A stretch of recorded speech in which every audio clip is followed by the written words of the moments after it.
Namorar é muito bom. Namorar é bom demais. Ainda mais se for com segurança, certo?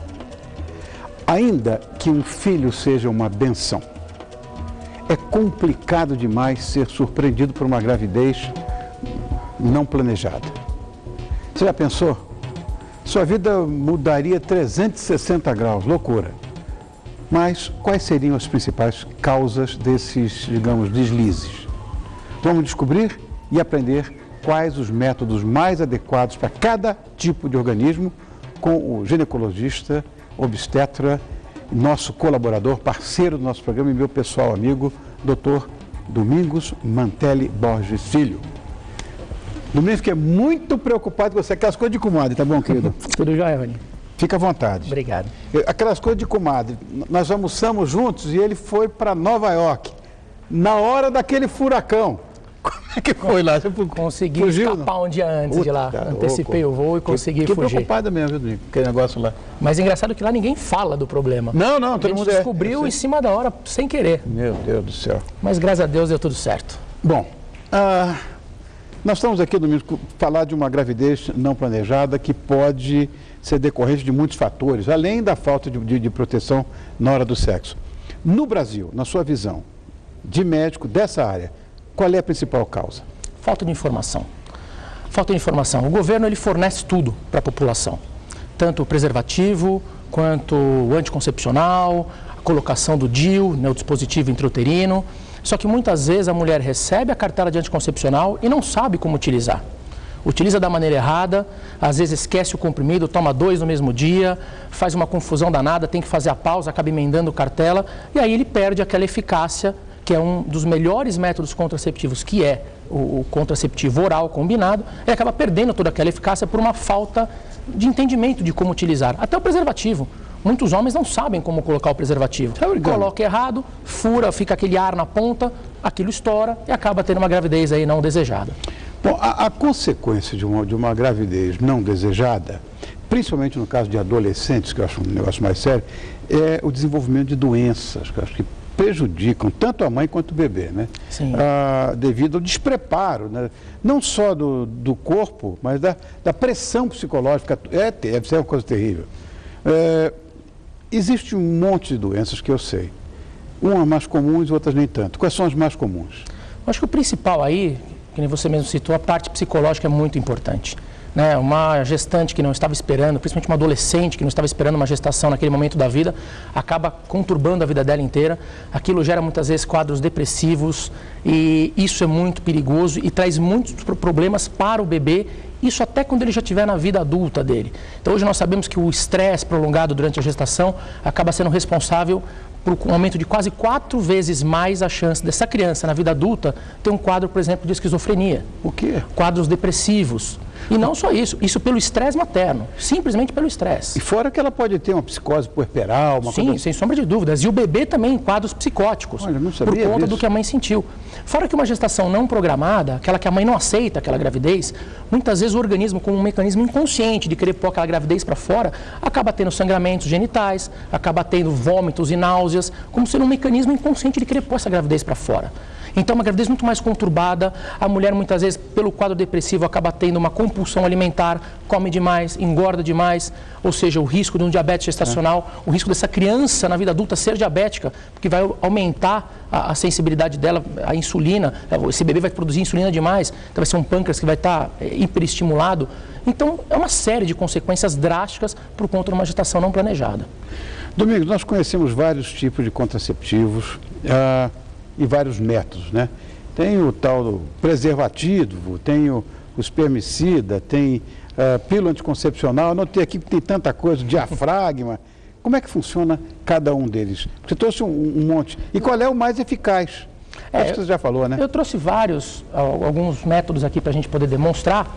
E assim, não existe o mais eficaz, existe o mais eficaz para cada mulher. Porque cada mulher tem uma necessidade.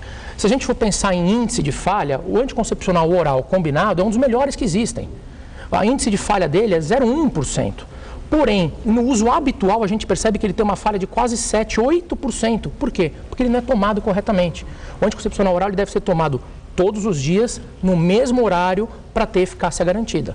Tá. Então, ele é um dos mais eficazes, mas no âmbito global acaba não sendo pela maneira que ele é utilizado. Nós temos o DIU, o dispositivo intrauterino, que é um dispositivo extremamente, hoje em dia, divulgado, e que é esse Yzinho aqui, né? Ele é bem pequenininho. E ele é espermicida? Ele não é um espermicida, ele é um DIU medicado com progesterona. Então ele vai liberar a progesterona lentamente, ele tem uma durabilidade de 5 anos dentro do organismo da mulher. Então ela coloca esse DIU e durante 5 anos... Tem uma pílula também, né? Existe as pílulas de uso contínuo, que a mulher não vai menstruar também. E a gente tem também o anel vaginal. Não, a pílula que eu digo é aquela pílula que injeta no bumbum aí para... que é hormonal também. É hormonal também. Então, em vários métodos hormonais. A gente tem, inclusive, um implante subcutâneo hormonal, que é que nem um bastãozinho, que é liberador de hormônio. E também tem durabilidade de 3 até 5 anos. Antigamente isso era de cobre, porque era espermicida. Era o T de cobre, que era espermicida. Hoje em dia ele já é um liberador de progesterona. Ele tem a mesma função de uma pílula contraceptiva só à base de progesterona, que a gente chama de mini pílulas, que não são as pílulas combinadas. Porque esta pílula combinada é a pílula que tem estrógeno e progesterona. Hoje nós temos as pílulas só de progesterona. O DIU medicado, ele é um DIU de progesterona. Então ele fica antigo, que eu me lembro, que a Alessandra, minha filha, ela engravidou com DIU. Os DIUs mais antigos, e quando engravidava com o DIU muitas vezes perfurava o saco gestacional e acabava sofrendo um abortamento. Hoje em dia ele é super seguro, né? Ele é um DIU extremamente seguro. Então ele fica dentro do útero, para a gente poder demonstrar, ele vai entrar no útero, isso aqui como se fosse um pequeno útero, né? Então aqui nós temos a formação das tubas e do colo uterino, e esse DIU ele é inserido pelo colo do útero e ele fica posicionado aqui no fundo do útero. Ok, olha, está mostrando perfeitamente, aí tá, perfeito, entendeu? Assim, isso, agora vê melhor. Pronto. Então ele é um DIU medicado e que tem uma eficácia muito boa. Além disso, nós temos o anel vaginal. Esse anel vaginal é um anel medicado também, é um anel medicado com progesterona e com estrogênio. Também, e tem a mesma função da pílula anticoncepcional combinada. A mulher insere um anel vaginal desse na vagina no primeiro dia do ciclo menstrual e ela fica por 3 semanas com esse anel vaginal dentro da vagina. Ele fica tirar isso? Ele fica ao redor do colo uterino. A mulher simplesmente com o dedo, ela pinça ele dentro da vagina e puxa. É super simples. Vem toda a técnica de como colocar e como retirá-lo. Mas ele tem a mesma eficácia da pílula contraceptiva. Fica 3 semanas, arranca o anel vaginal, fica 1 semana aguardando menstruar e depois insere um novo anel. Isso é muito importante para aquelas mulheres que têm problema de esquecimento, que vai esquecer a pílula anticoncepcional. Então ela coloca o anel vaginal e vai ficar 3 semanas sem precisar estar trocando. Aqui nós temos, eu trouxe, muitas vezes as pessoas não conhecem, esse aqui é o preservativo feminino. Esse é o preservativo feminino, onde a mulher vai inserir, tem uma argola aqui que serve de guia, ela vai inserir pela vagina e essa parte externa aqui, essa outra argola vai ficar na beirada da vagina, para poder ter a penetração e ter a relação sexual. Esse aqui é o preservativo feminino. Não é tão divulgado, não é tão utilizado, até pela maior dificuldade, e também a estética não fica muito agradável. Estou fora. Né? E o preservativo masculino que todos já conhecemos. A camisinha que todo mundo conhece e tal. Além desses métodos, temos o diafragma. O diafragma funciona como sendo uma argola, só que essa argola ela tem uma película em cima, onde a mulher deve colocar o espermicida por cima a membrana que tem em cima da argola e inserir na vagina aproximadamente 1 hora antes da relação sexual. Terminou a relação sexual, ela retira esse diafragma, lava e tudo bem, aquele esperma da relação sexual vai ser morto pelo gel espermicida. Você trouxe ali Aqui eu trouxe um útero aqui, mais para a gente poder mostrar como que é a configuração. Ali, não tá, não? Esse útero, na verdade, é um útero que tem várias doenças. Né? Aqui nós temos o mioma, o pólipo uterino, a gente tem ali a hidrossalpinge, quando a trompa ela fica aumentada de volume. Então ele é um útero para demonstrar algumas patologias uterinas que a gente possa ter. Tá. Agora, existe, né, na verdade, um método bastante antigo, coisa dos meus pais, que é a tal da tabelinha, que identifica quais são os dias férteis da mulher. Não acredito muito. Eu tenho um filho nascido de tabelinha. Agora, como é que a tabelinha pode ajudar? A tabelinha só ajuda quando a gente tem mulheres que têm ciclos extremamente regulares. Ela tem que conhecer o ciclo dela, saber o dia exato da ovulação. Porque a tabelinha serve para quê? Para determinar o dia da ovulação. Então, se ela sabe que naquele dia é o dia que ela ovula, 2 dias antes e 2 dias depois seria o período dela mais fértil. E os períodos mais próximos da menstruação seriam os períodos menos férteis.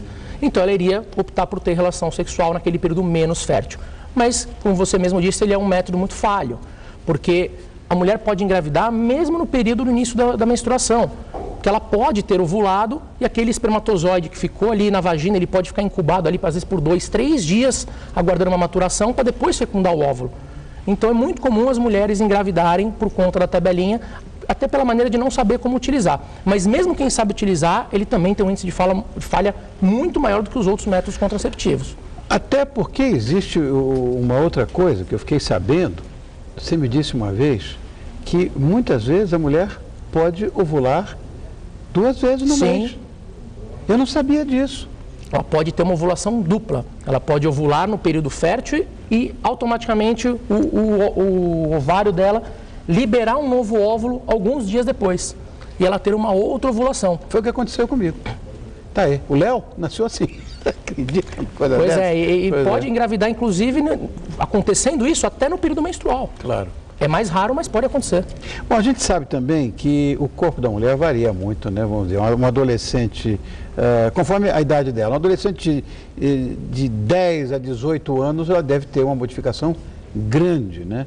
Não só no aparelho reprodutor, mas ela mesma muda. A quantidade de hormônio deve mudar, sei lá.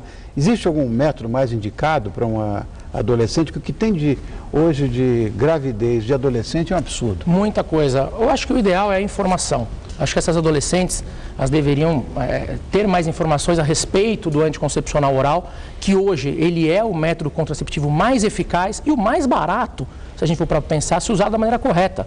Então não tem necessidade, muitas vezes, uma menina de 15 anos, você colocar um DIU, porque ela nunca engravidou na vida, o colo do útero dela é mais fechado, você vai ter que forçar para a colocação de um dispositivo desse.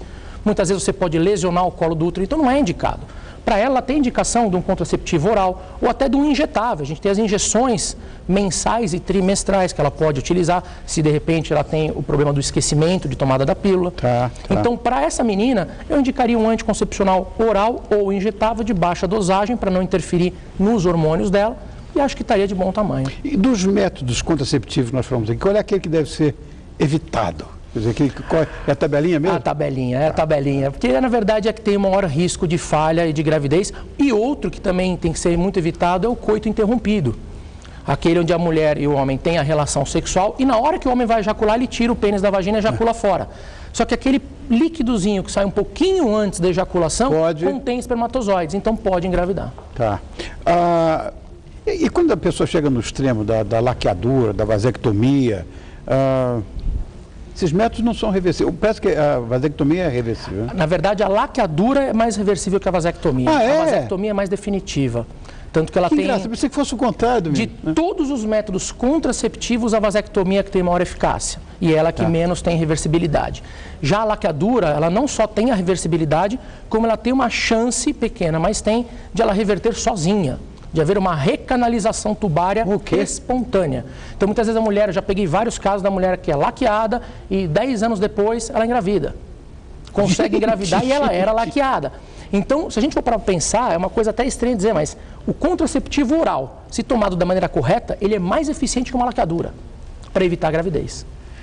Eu acho que está mais do que explicado. A nossa pauta foi maravilhosa. Ainda mais estou contente que você já chegou, não pegou o furacão.